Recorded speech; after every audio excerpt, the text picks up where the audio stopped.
Who are the Palestinian prisoners who could be released in a hostage deal? A question that has been reverberating in the minds of political analysts, peacekeepers, and the international community. To answer it, we need to journey back to the origins of this crisis and trace the events leading up to this potential exchange. Our story begins on October 7, 2023, when Hamas carried out a terror attack in Israel, taking nearly 200 people hostage.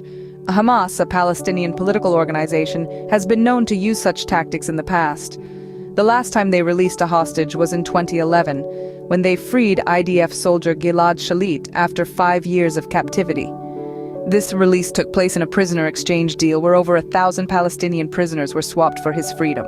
Before we delve deeper into the Israeli Defense Forces' efforts, if you're finding this video informative and intriguing, don't forget to like, follow, share, and subscribe to our YouTube channel.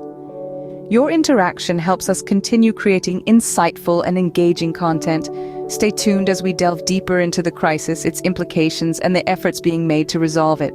In the wake of the recent attacks, the Israeli Defense Forces, or IDF, has been working tirelessly to return the abductees, even as Israel retaliates with bombings on the Gaza Strip. As a result, the number of casualties, including many children, has been tragically high. This brings us to today, where a glimmer of hope has emerged from the shadows of this conflict. Israel has announced a tentative deal with Hamas, mediated by Qatar, Egypt, and the US, to release at least 50 women and children held hostage by Hamas. In return, Israel will release 150 Palestinian prisoners. But who are these Palestinian prisoners? As of this week, there were approximately 200 boys, 75 women, and 5 teenage girls in Israeli detention. Many of these detainees were arrested during raids in the Israeli-occupied West Bank, where protests and violence have escalated. There are also an estimated 700 people missing from Gaza, believed to be in Israeli prisons, but information on their whereabouts remains unclear. The total number of Palestinian political prisoners in Israel, including those from Gaza, the West Bank, and Israel itself, is currently around 7,000, up from about 5,000 before the 7th of October. This includes over 2,000 people held in administrative detention without charges.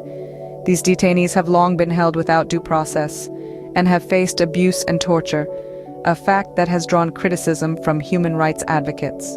In summary, the Palestinian prisoners who could be released in this hostage deal are a fraction of a larger group of detainees, many of whom have been held without due process. This deal, if successful, could mark a turning point in the ongoing conflict between Israel and Hamas, bringing hope to those affected by the crisis. However, it also highlights the broader issue of Palestinian political prisoners in Israel, an issue that requires urgent attention and resolution.